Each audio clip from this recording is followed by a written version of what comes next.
Hello दोस्तों, नमस्कार। स्वागत है आपका अपने YouTube channel smart health education में। दोस्तों, आज मैं ये जो वीडियो बना रहा हूँ, ये इसका मूल उद्देश्य है दांतों की समस्या। दांतों की समस्या एक बहुत ही कॉमन समस्या बन गई है।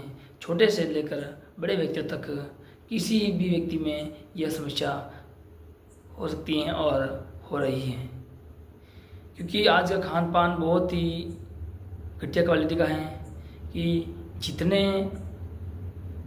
ये किराना स्टोर पर हैं या फिर कोई बंद चीज़ें जितनी भी मिलती हैं, अधिकतम न खाने योग्य हैं, लेकिन अधिकतम वही अब अपन खा रहे हैं। यहाँ तक कि ये जो शुद्ध होने के का दावा करते हैं जो भी कंपनियाँ, वो भी कई ऐसी चीज़ें हैं जो वो भी शुद्ध नहीं हैं।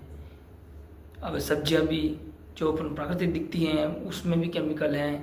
तो केमिकल की चीज़ें खाने की वजह से और समय पर मंजन न करने की वजह से हमारे दांतों को बहुत ही समस्या हो रही है और मसूड़े का फूल जाना, दांतों में कीड़ा लग जाना और दांत सड़ जाना, जिसमें ये अलग से एक जो दाढ़ होती है वो ज़्यादा सड़ रही है, जो ये पिछले हिस्से में यहाँ पर या आसपास होती है अंदर, तो वो ज़्यादा सड़ रही हैं और उसमें कीड़ा लग रहा है। दोस्तों, ऐसी ही समस्या मेरे में भी थी, जिससे मैं काफ़ी परेशान था। मेरे घर में मैं 4-5 लोगों को और बाहर भी कई लोगों से मैंने ये सुना है कि यह समस्या काफ़ी भयंकर समस्या है और इसके कई बार इलाज करने के बावजूद भी, वो कैप लगाने के बावजूद या फिर मसाला भरने के बावजूद भी वो मसाला निकल जाता है, कुछ समय के बाद में कैप भी निकल जाती है। ऐसा मैंने तो मैं भी मसाला भरवाने वाली था, क्योंकि मेरी दाढ़ भी ख़राब थी। लेकिन मैंने राजीव दीक्षित जी के द्वारा कहे हुए कुछ प्रयोग किए मैंने, यानी कि उनके द्वारा बताए गए कुछ प्रयोग किए मैंने, और उन्होंने कहा है कि वाघभट्ट जी ने अपनी पुस्तक में, वे सूत्र का नाम मुझे याद नहीं कि किस नंबर के सूत्र उसमें कि सूत्र हैं कि 600 के आसपास कोई सूत्र हैं, तो किसी सूत्र में बताया है कि दांतों की हर समस्या का समाधान है लौंग का तेल, लौंग और हल्दी, इससे हम दांतों का इलाज कर सकते हैं। तो दोस्तों, सच में मैंने भी वही किया, और उसके अलावा कुछ मैंने अपने तरीके से भी जो मैंने अनुभव किया है और मैंने किताबों में पढ़ा है, तो उसके मेरे अनुसार भी मैंने कुछ इलाज किया, तो उसका मैं आपको बताऊंगा भी। दोस्तों, आज से लगभग 2 सप्ताह पहले मेरी दाढ़ में बहुत ही भयंकर दर्द होने लगा था और मेरी उसमें झिड़ी की ड्यूटी थी, तो मैं ढंग से सो भी नहीं पा रहा था और ड्यूटी पर इसमें का बैठना उठना कुछ भी करना बहुत ही मुश्किल लग रहा था, काफ़ी दर्द हो रहा था। तो मैंने उस समय निर्णय लिया कि सुबह होते ही मैं हॉस्पिटल जाऊंगा, या तो इस दाढ़ को निकला दूंगा या फिर इसको सफाई करवा के अंदर मसाला भरवा दूंगा। तो सुबह होते ही मैं रासबंद गया। रासबंद ओडोंटोलॉजी वालों से जाके मिला, तो उन्होंने मुझे समय बताया कि शाम को 4 बजे आना। तो 4 बजे मैं शाम को जा नहीं पाया, तो मैं वहाँ से मेडिकल से कुछ गोलियाँ लेके वापस थाने में आ गया।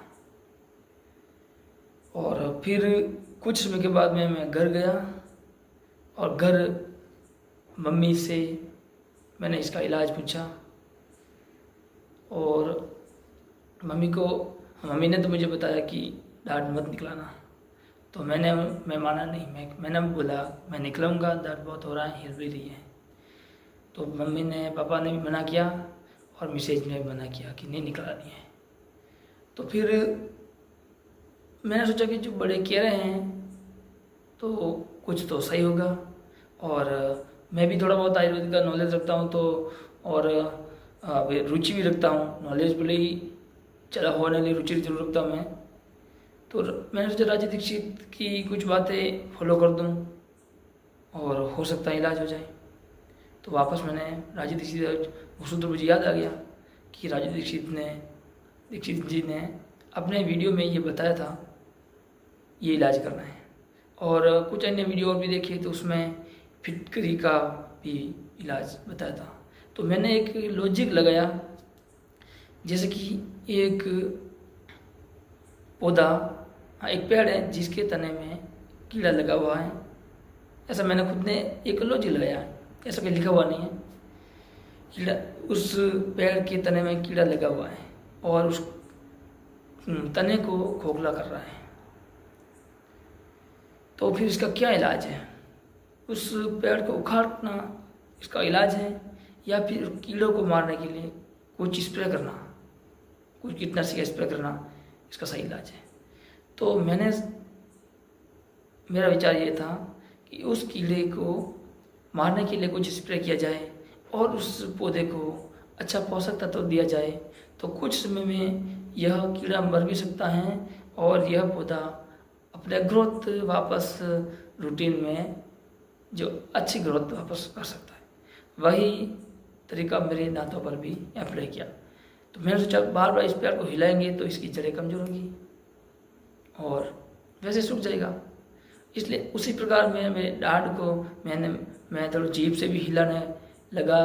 पहले लगाता था और अंगुली से भी हिला था, लेकिन इस विचार के बाद मैंने मेरी दाढ़ को हिलाना और छेड़छाड़ करना बंद कर दिया। और फिटकरी एक कीटनाशी का काम करती है और दांतों में लगे कीड़ों को मार देती है। तो फिटकरी का कुल्ला शाम को रोजाना 5 से 10 मिनट तक कुल्ला करने लगा। जैसे कि गिलास में कुछ आधी गिलास पानी रखकर उसमें तो कुछ फिटकरी डालकर 1 मिनट तक अच्छी तरह हिलाओ और फिटकरी को बाहर रख दो और उसको कुल्ला करो। ऐसे शाम को और सुबह दोनों समय में फिटकरी का इलाज करने लगा, उसका कुल्ला करने लगा। फिर ये लौंग का तेल, लौंग और तिल का तेल, सेंधा नमक और हल्दी, इसको मिक्स करके रुई को उसमें भिगोकर मेरी जो पॉली दाढ़ है उसमें भरने लगा रोजाना शाम को। सुबह नहीं, ये इलाज तो सिर्फ शाम को। फिटकरी का तो जब भी खाना खाते हो तो उसके बाद में मंजन करके कुल्ला कर लिया करो, ठीक है। तो मैंने ये इलाज करना शुरू किया शाम के समय में। फिटकरी दोनों समय में, सुबह और शाम खाना खाने के बाद में मंजन करके कुल्ला कर देता मैं। और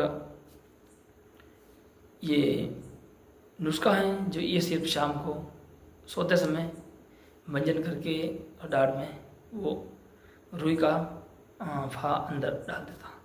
ऐसे दोस्तों मैंने इलाज किया ये लगभग 1 हफ्ते में। मुझे 1 हफ्ते में तो क्या 3 दिन में मुझे अच्छा रिलीफ मिल गया और अभी मुझे 2 हफ्ते होने आए हैं। तो मुझे भी विश्वास हुआ है कि सच में ये दर्द तो ठीक कर सकता ही है, यहाँ तक कि ये खराब दाढ़ को भी फिर से रिकवर कर सकता है। दोस्तों यदि आपको ये समस्या है तो इसका इलाज ज़रूर करके देखिए। 100% आपकी दाढ़ फिर से रिकवर हो जाएगी। कितनी भी बोली है इससे कोई मैटर नहीं करता है, प्राकृतिक रूप से आपकी दाढ़ वापस रिकवर हो जाएगी और ये दर्द 2-3 दिन में ही समाप्त हो जाएगा। और इसके लिए कुछ नियम और हैं कि जैसे कि अगर इधर वाली दाढ़ खराब है तो कुछ समय के लिए भोजन हमेशा इधर वाली दाढ़ में, यानी कि यदि दाहिनी दाढ़ खराब है तो बाएं दाढ़ की तरफ भोजन कीजिए, अच्छी तरह चबाइए। अगर दाहिनी तरफ की दाढ़ खराब है तो बाईं तरफ की दाढ़ की तरफ अपन भोजन को अच्छे से चबा कर खा सकते हैं। यहाँ तक कि पूरी कोशिश कीजिए कि उस पॉली दाढ़ में कोई भी अन्न का कण न जा पाए, ठीक है दोस्तों। इसका पूरा आपको ध्यान रखना है और यह ईमानदारी से आपको कुछ समय के लिए ज़रूर अप्लाई करना है अगर आपकी दाढ़ को नेचुरल तरीके से ठीक करना है तो। बस दोस्तों, आज का वीडियो यहीं तक।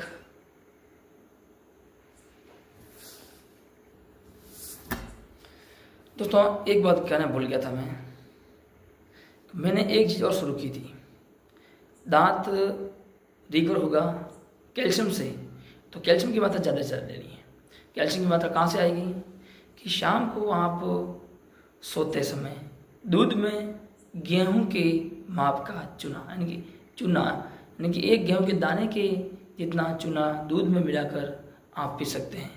और खाना हो सके तो खाना आप 4 या 5 बजे खाना खा लीजिए। शाम को ज़्यादा देर तक खाना नहीं खाना है। 4 या 5 बजे तक आप खाना खा लोगे तो फिर उस जल्दी से उसका पाचन हो जाएगा और दूध और चूना अपना काम जल्दी शुरू कर देगा। ये काम आपको और चालू रखना है। और जब तक आप यह इलाज जारी रखते हो या जब तक इलाज करते हो तब तक आपको गर्म चीज़ें नहीं खानी है और कोई भी चीज़ हो उसको ठंडा करके खाना है और ज़्यादा ठंडा भी आपको नहीं खाना है। ये बादाम शेक जो भी चीज़ें ठंडी हैं, ज़्यादा ठंडी है, वो उसका आपको मुंह में नहीं लेनी है, ठीक है, सेवन करना नहीं है। और जो भी तली हुई सामग्री हैं होटल से, ये जो भी मैदे का जो भी होटल से बना हुआ होता है, जिसमें मिर्ची पूरा होता है, कचौरी चम्मच से, होटल से कुछ भी आपको नहीं लेना है। यथासंभव पूरी कोशिश करना है कि घर बना शुद्ध खाना खाना है दोस्तों। और अपना इलाज ईमानदारी से दृढ़तापूर्वक कीजिए और कितना रिजल्ट मिलता है और सच में मैं सही बता रहा हूँ या गलत बता रहा हूँ, यह भी आप कमेंट बॉक्स में फिर आप बता सकते हैं कि यह इलाज मेरे पर सटीक लागू नहीं है या मेरे पर पूर्णतया सटीक लागू है, मेरी दाढ़ ठीक हो गई है। जो भी रिजल्ट हो आप कमेंट बॉक्स में लिखकर ज़रूर बताइए दोस्तों, ताकि मुझे भी जानकर बहुत ही खुशी होगी कि मेरे बताए हुए नुस्खे पर, यानी कि ये सच में तो मैं नहीं बता रहा हूँ, क्योंकि ये अपने राजीव दीक्षित जी, वाघभट जी और महर्षि पतंजलि ने अपने सूत्र में ऑलरेडी बता रखा है। बस हम तो उसको पढ़कर किसी को बता सकते हैं। इतना हम महान नहीं है कि हम इतनी खोजें कर सकते हैं। हाँ, ऐसा नहीं खोजें नहीं कर सकते, ऐसा खोजें भी कर भी सकते हैं, लेकिन ये खोजें हमने नहीं की हैं, क्योंकि खोजें करने के लिए ज़िंदगी लग जाती है लोगों की। इसलिए दोस्तों, नमस्कार, धन्यवाद।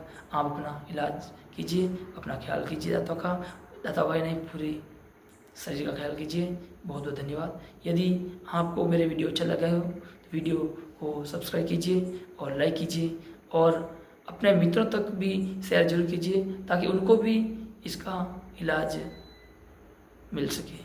धन्यवाद।